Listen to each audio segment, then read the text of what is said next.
good. Awesome. So thanks for joining us May 15th to the Siptrunk webinar series. Again, I'm going to be going through porting 101, porting deep dive today. And again, we will follow it up tomorrow with a similar session. Happy to be joined today by Jenn Autry, Rick Mathews, and Aaron Scott. So I'll get into that in a second. But I guess just first off, wanted to say thank you all from a partnership perspective. The amount of feedback we get about the porting team is really impressive. And I think we're trying to do a better job of just providing more content and being more upfront about our porting team and the experience you're going to get through Siptrunk and through our other brands as well. So I guess with that for today, again, I'll go through a quick introduction of BCM1 and Siptrunk as a whole, which again, most of you here are aware of that, but I know there are some newer partners on today. And then we'll kick it over to Jenn and Rick. They'll go through the kind of the porting landscape, touch on some things to look out for, and then go finish with some tips and tricks. And then lastly, I'll close it up. We have some upcoming travel. So making it a big point this year to see our partners. So I'll go through that at the end. And we'll announce our upcoming dealer event as well. So really excited about that.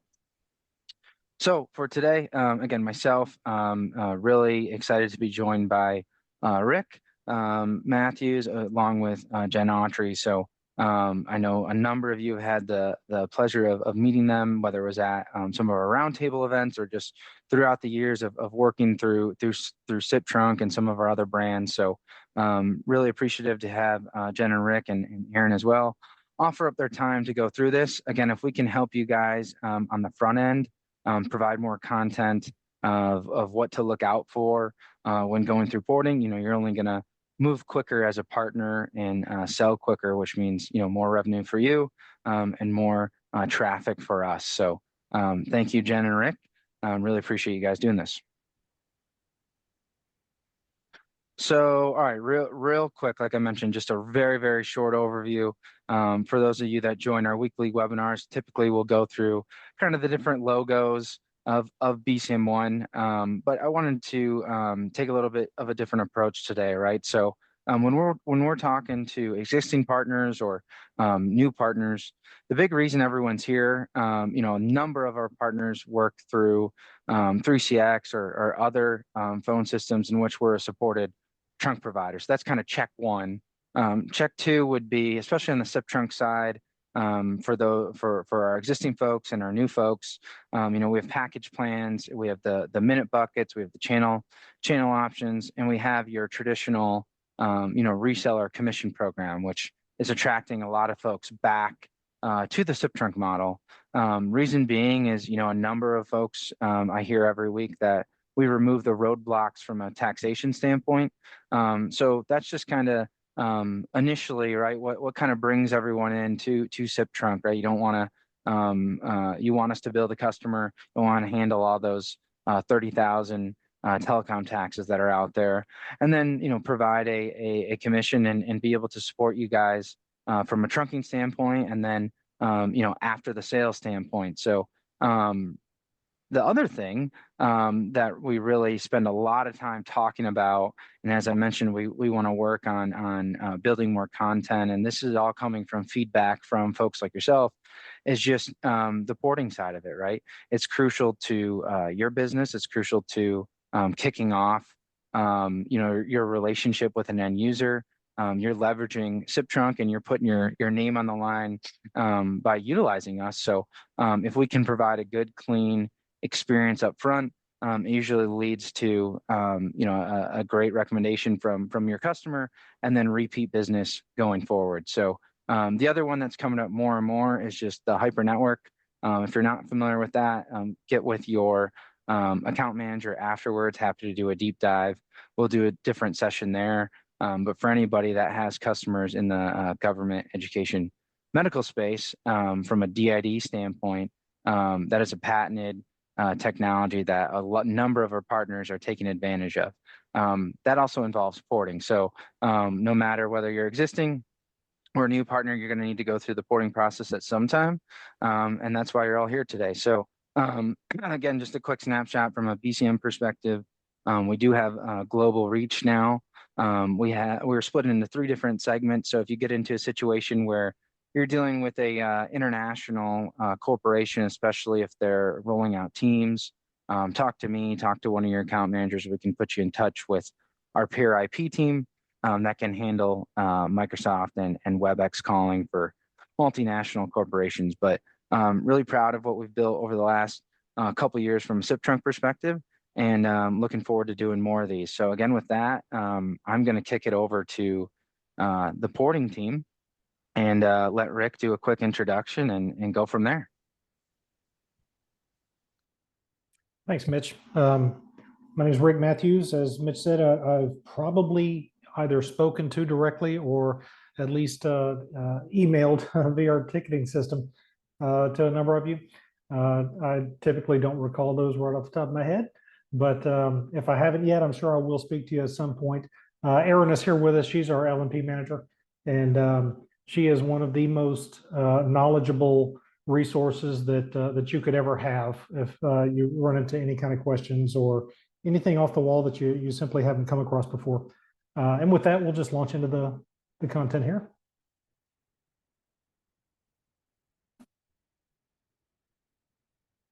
So as most of you probably already know, L&P, local number portability. When you're moving from one provider to another, L&P allows you to keep the number that you have instead of, in the old days, we're talking pre-1996, acquiring new phone numbers every time you move from carrier to carrier.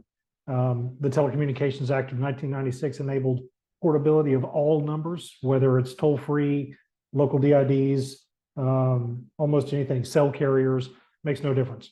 There are a couple of caveats there, but we'll get to those. When you're switching your providers, the number is assigned to the excuse me, the L&P team to handle that port for you once you submit that port to us. The local number routing, or the local routing number, that's sort of a behind the scenes number that tells that carrier where to route that call, switching from, let's just use Comcast as an example, switching from Comcast to Siptrunk.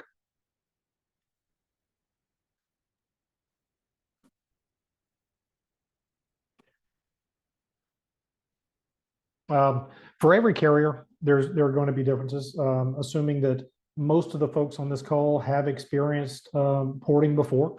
Your customers have likely transferred service from whatever their incumbent local carrier was to a new carrier over the past few years. The process itself is underlying, it's going to be pretty much the same among all carriers.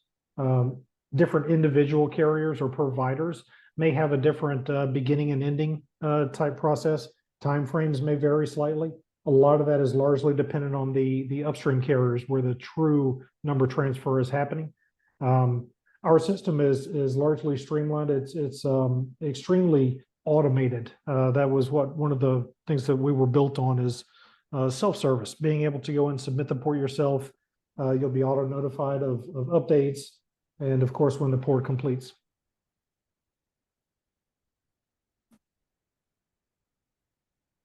So just a really basic run through here. When a port's being submitted, the first step is on behalf of your customer, or the customer can do it themselves. Log into the portal. You're going to click an L&P tab, submit the port request. The web page that appears there is what we refer to as the LOA, the letter of agency, and we'll touch more on that in a few. Once that submission is done and we have all the required documentation and information, we're going to handle it. The process is in our hands at that point. We'll keep you updated of every step. If there is any further information that's needed, we'll let you know. All that's going to be done via our ticketing system. We like to keep everything in the tickets really just for a paper trail and for visibility. On the off chance that a person you spoke to on the phone happens to be out of the office the following day, if you try to call them with an emergency change, they may not be available. We want everything in that ticket so that any team member can view that change and make the appropriate change on our side. So once that port is submitted to our carrier, after a number of days, they in turn grant us FOC, and that FOC date, the firm order commit, is based on the losing carrier saying, here is the earliest date that we'll be able to release this number. Again, a lot of these are terms that you're all familiar with. I'll go through a quick explanation of each anyway. But the FOC date, you can specify that date. You can request a certain date in the future up to 29 days. And Aaron, please correct me if that's incorrect. Most carriers won't accept a submission in excess of a 30-day mark there. They'll grant FOC. Our carrier will be notified of that and in turn notify us. We notify you. Once that FOC date comes at 11:30 a.m. Eastern time, which is standard across the country, that activation will take place. As soon as it does, that number is going to start ringing into our switch and in turn ring through our switch to your customer's endpoint. One important thing to note there on activation, when that activation takes place, when the port is complete, whether our system shows that it's complete or not, it is done. The completion on our side is a manual process. We have a team that goes through at 11:30 a.m., watches for those completions to take place, waits until we get confirmation, and then marks that order complete. It doesn't matter if that order is officially marked complete or not on our system, it is complete. Any issues after that, let us know. So if we tell you this port is complete, if for any reason you're having any issues with inbound calls terminating to your equipment, that's when you need to reach back out to us. One other thing to note also, backing up to the carrier pending stage there, we have a little sub category of rejection. That can be any number of things. One of the most frequent things that we see are address mismatches. Whether the customer has changed their address recently and the previous address is still what's registered with the current carrier, whatever the case, even in some cases, extreme cases, I've seen misspellings of street names, the word avenue being abbreviated instead of spelled out. A lot of that is dependent on the losing carrier and frankly, how particular they are with abiding by verbatim what they have on file. We see zip code match rejections very, very often. Another one that we know of are PIN rejections. Some carriers automatically apply PINs to accounts that you don't know about. And that's truly for your protection to keep unauthorized port outs from occurring. So things to keep in mind. Make sure when you're submitting that port that all the information is accurate.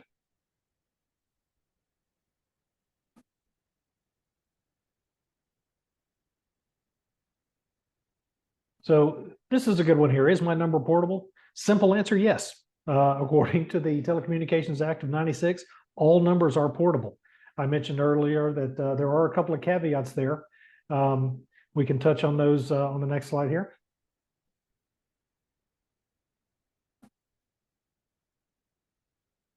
So on the previous slide, you might have caught that before we skipped over it.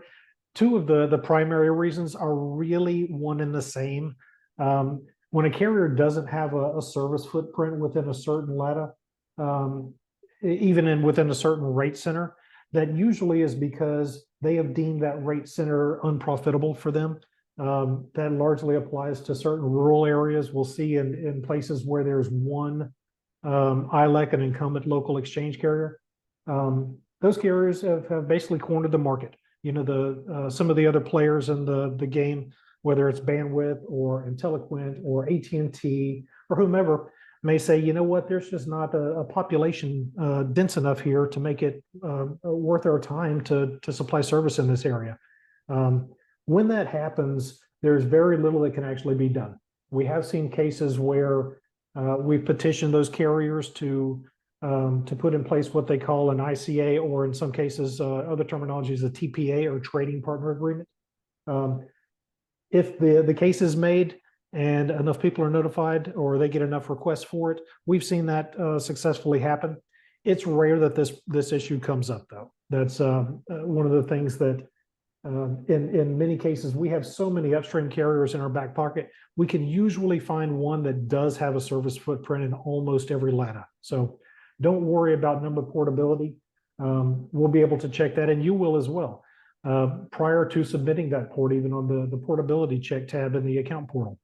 So if you get a rejection when you input those numbers to check for portability, reach out to us. We're always willing and always happy to to try to get these numbers for you. You know, the goal for all of us is to bring in these numbers, increase all of our customer base, increase our revenue.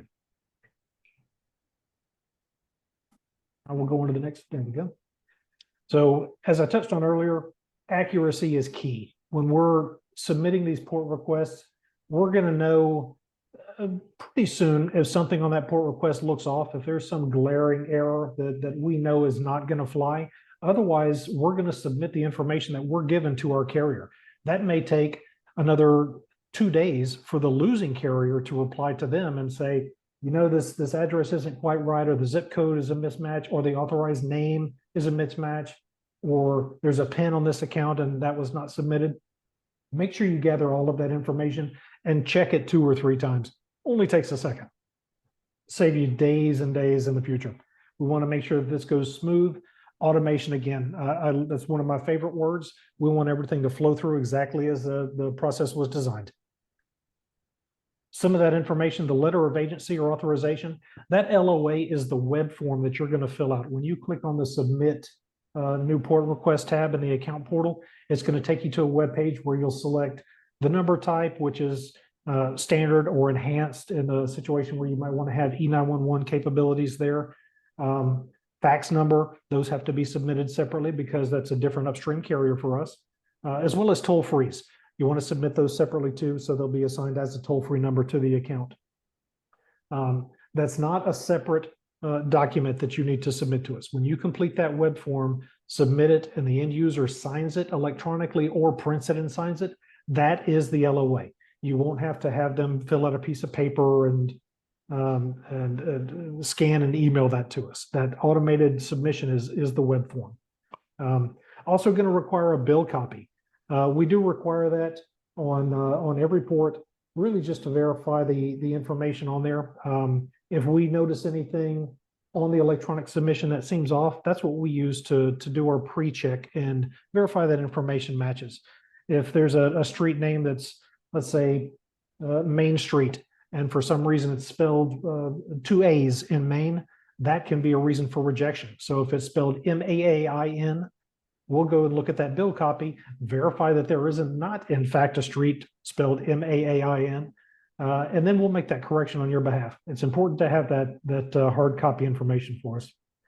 The CSR, that's a customer service record. It's basically a summary of all services that are provided by any carrier.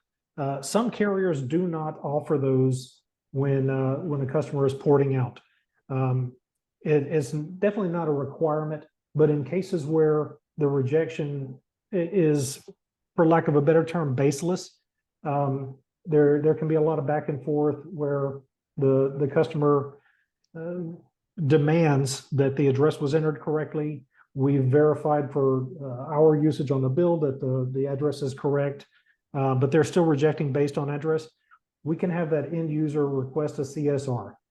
That's the end all be all. That's the trump card that tells us this is, in fact, the information that carrier has on file. We've seen cases where the losing carrier has misspellings on their side. And in those cases, the CSR is going to tell us that. So it can be a useful tool, but again, not in every case. It's not something you have to push for in every situation for every port from the losing provider. So as I mentioned before, and I'll mention it again, confirm, double, triple check the information that you've entered. It will save time down the road.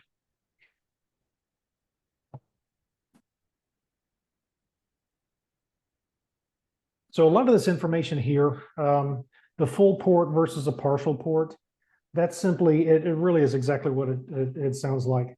If a customer is only porting one of their numbers and they have with an existing carrier, say 24 numbers, cases may include a company is branching off and a certain department is transferring to a new provider while the parent company is staying with their current provider. They may be porting out a portion of their numbers, but not all of them. The web form that I mentioned, that's also the LOA, it's going to have a place where you can define whether it's a full port versus a partial port. If it's a partial port and the number that you're porting is the BTN, the billing telephone number, carriers see that and providers as well. They see that as the primary number on an account. If you're doing a partial port and that partial port does include the BTN, you'll need to specify a new BTN with the losing carrier. That is a cause for rejection. So if it's a full port, you don't have to worry about that. The entire bank of numbers is coming over, including the BTN. You'll specify that BTN on our form, but you don't need to change anything with the losing carrier. Most of the ports that we see are full ports. So the partial port comes into play, but it's not an every time situation. A lot of the different features or add-ons to an account with a current carrier can cause rejections as well. If you have a pending order in with them to make a change to your current setup, a lot of POTS line providers, they still employ what they traditionally and still sometimes call as hunt groups, where an incoming call will actually hunt from one line, one DID to another over a series, sometimes 3-4 different numbers. If you've submitted a change in that hunt group and it's still pending with that current carrier, when you submit the port, they'll see that as what they call a pending order. That can cause a rejection. Usually those are fairly simple to resolve. Another pending order can be dual port requests taking place at the same time. If you submit a port for a customer's voice lines, and let's say there are 4 of them, they also want to port their fax line. As I noted previously, fax numbers and voice numbers have to be submitted separately. The losing carrier is going to see those as 2 separate ports. So each of those may cause a rejection for the other. Very often, Aaron, our wonderful porting guru, recommends to the customers, submit the voice port first. Let's get FOC on that, the FOC, the firm order commit, and then we'll submit the fax port. A lot of times she can do that on her end. She'll notify you when that's happening so that you're not left in the dark as to, hey, why did my voice numbers port today and my fax number still has not? Doesn't happen all the time, but it is a potential. Alarm lines, numbers tied to security systems, again, very rare circumstances. If those are what they call guarded or protected lines with that current carrier, they may not be so apt to release those. They may need a special release form. Again, extremely rare that happens. Most carriers don't really know what a number is used for. Speaking for ourselves, we don't know. If you're using a number, God forbid, one of our SIP numbers as a fax number, we typically don't know that until you complain that faxes aren't working. So very rare circumstances. Once that port is submitted, another reason that the port can be rejected is when a customer tries to change anything on the account. They've submitted a port request to us with all the exact information, authorized name, the service address, the PIN on the account, everything matches. And then while that port is still in progress, they may say, all right, now we want to go in and change this because there's new owners to this other portion of the company. They're going to take over. That can cause an authorized name rejection. So while that port is in progress, it's important that no changes are made to that customer's existing account with the losing carrier.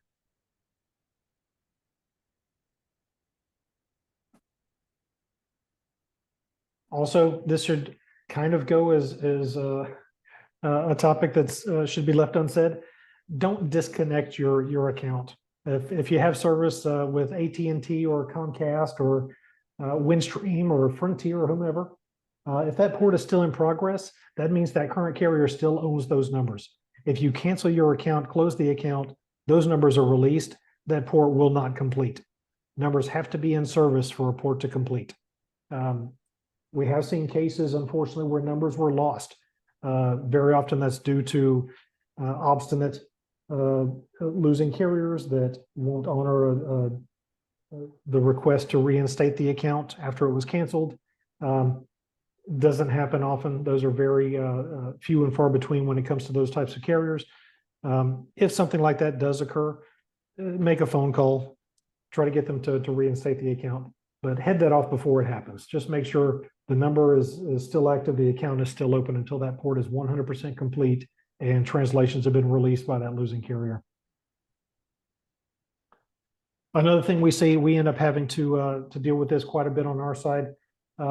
Numbers coming from different carriers. You may have a very, very large account. Let's say it's a national chain. Some of those numbers are invariably going to be with different local carriers. Those should be submitted separately. When we receive a port and it's, let's just say 100 different numbers, we're going to run those through our carrier's port request form. They're going to identify to us, these groups of numbers have to be submitted separately. These can be submitted together.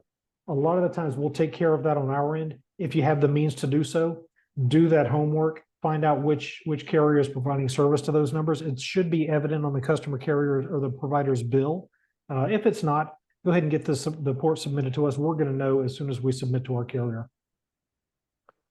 Time frame, we get this question an awful lot from our customers and resellers. We generally quote 7 to 15 business days. Most often it happens in advance of that. We've seen ports complete, and once again, rely on Aaron to keep me honest here. We've seen ports complete in very rare circumstances as fast as 3 business days. A lot of times between 5 and 7 days is a safe zone. We like to quote that 7 to 15 just to make sure we're not overextending ourselves. We don't want to give any false hopes to a customer on the off chance that there's a rejection or a delay or the losing carrier. It's for them, it may be a manual process, and it may take them a little bit longer. It's important to note that that losing carrier does hold a lot of the cards in the porting game. As fast as it takes them to process that port and issue the firm order commit, that's as fast as we can process it. So project ports, anything over 99 numbers is considered a project port. That requires special handling. Much of that is manual on our side, our carrier side, and the losing carrier side. Allow extra time for that.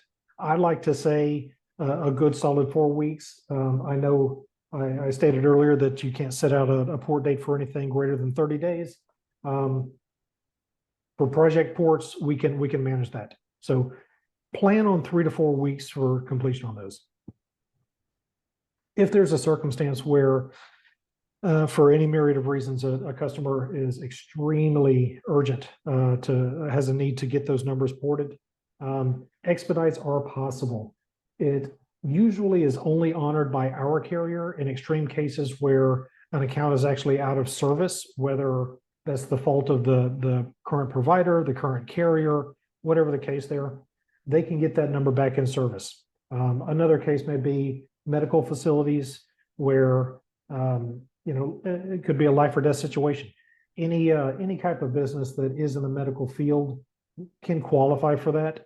But you need to be aware, for any expedite request, our carrier typically charges a $75 fee for that, and we do pass that along directly to the end user. So very important to note on that. Only in extreme cases should you request an expedite. So once that firm order data is received by us, we're going to pass that along. That is the date, as I specified earlier, that is the date that port is going to happen. It's going to happen at 11:30 a.m. Central. Most of you, I'm sure, already know that. You're already familiar with those time frames. Once that FOC is issued and we have our side prepared, everything on the carrier's end is automated at that point. That port completes at 11:30 a.m. We manually go and complete that order. Any changes to that after FOC is issued, we have to manually reach out to our carrier to say, hey, we know this already has a firm order commit, but we need to make a change. The customer, unforeseen issues, we need to bump this back 2 weeks. We usually try to dissuade customers or resellers from making changes after FOC is issued. And certainly within 48 hours, it's nearly impossible. Reason being, the losing carrier has to accept and approve that change. So if you're less than, let's say a port is due to complete on a Monday and it's Friday afternoon, we find out that, hey, their phone system's not going to be ready. Their ISP has an issue, whatever the situation, we're not going to be able to change that. We can try, and we will, but the losing carrier has to receive that request. We send that request to our carrier. Our carrier sends that request to the losing carrier. They have to see it, respond to it, and accept it. Say, yes, we can abide by this change. We can push this back by a week or 10 days or whatever the case. Very rarely do we see that happen. In most cases, even if we try to do that, something gets lost in the process. the losing carrier may still drop translations on those numbers, in which case we don't have translations because the port is not completed. So the customer is left completely out of service.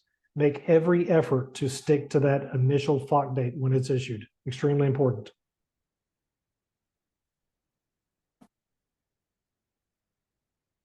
Mitch? Yep. There we go. So as I mentioned, the translations earlier, that is the current carriers, or I should say the losing carriers routing for that number.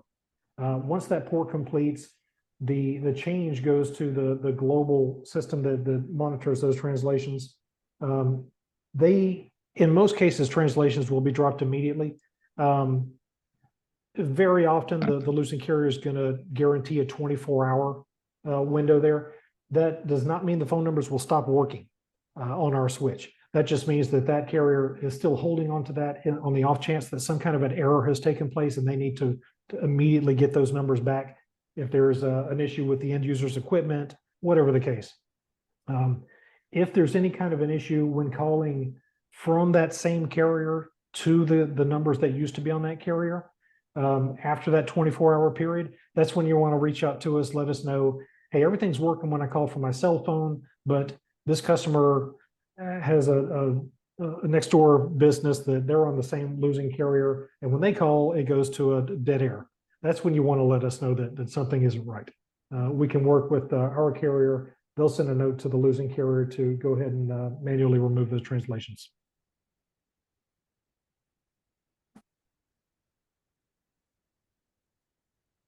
All right, Rick. With that, any final thoughts before I go over the events? For those that do want to hang out, we do have a click-through session of how to submit a port.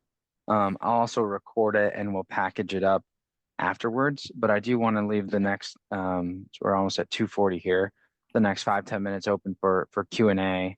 I guess before doing that, Jenn, if you're still in a spot, maybe just want to give a quick overview again. As I mentioned earlier, guys, we received a ton of great feedback about the porting teams.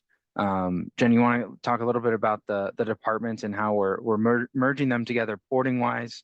We're also doing a flow route specific porting webinar next Thursday and Friday as well. But any final thoughts for us, Jenn? Yeah, I'm actually very excited that we did today's webinar focusing on porting, and I really appreciate Rick sharing all aspects of the porting process with you today. I do work with several of the teams, the porting teams, on a few of our BCM1 brands, Siptrunk, Flow Route, Legacy Next Vortex. I do speak with the teams, the SkySwitch team quite frequently. I'm very proud of our porting specialists. They do a fantastic job. We're, here at BCM1, sometimes it's very difficult with other companies to get a porting specialist on the phone to actually speak with somebody. They want to do, they want to answer questions and they want to, process orders, whether it be via ticket or via chat. And we're happy to communicate with our customers and with our partners via ticket. But I think what's very important is we're there. You can call us and we'll pick up the phone, and we know how important it is that your port orders are entered successfully and that those numbers port on time. And so we want to, make sure that we're available, and the team does a fantastic job. And I am proud of all of them. And I do encourage you to reach out. And if you have any questions, if you need any kind of porting assistance, give them a call, because they're here to help you. Awesome. Thank you, Jenn. Thanks again for everyone jumping in. And again, if there's no questions, I'll wrap up with our upcoming travel. So I'm going to be in Kansas City next week. For any of those in the area, let us know. Would love to drop by. We have a few strategic partner meetings. For those out in Denver, we'll be out that way. That's a Sunday, actually, June 8th and June 9th. So let us know. Again, would love to drop by, sponsoring one of our longtime partners at BVoIP. And then you guys will all receive a notification over the next couple of days about our Austin, Texas partner event. So really excited about that. Got a few different sponsors that will be there. to provide some added value from a solutions perspective. So look out for that. That is the 18th and 19th. It'll actually be a day, and then the 19th will be a half a day of training. So really excited about that. There'll be some certifications that you can grab as a partner. And we'll be introducing you to a new strategic partner on our end as well. And then for those out in the Midwest, we have a number of folks coming to our regional Grand Rapids office in mid-July. So looking forward to it for those that we're going to see out in the field. Can't wait to see you. For those that are new to Siptrunk and BCM, welcome to the program. I'm excited to be working with you guys. And with that, I think we'll end it for today. Again, we'll run a similar session tomorrow. I know there's a number of folks signed up for that, and we will have the recording up probably early next week. But if there's no questions, appreciate the partnership and looking forward to growing with you guys in 2025.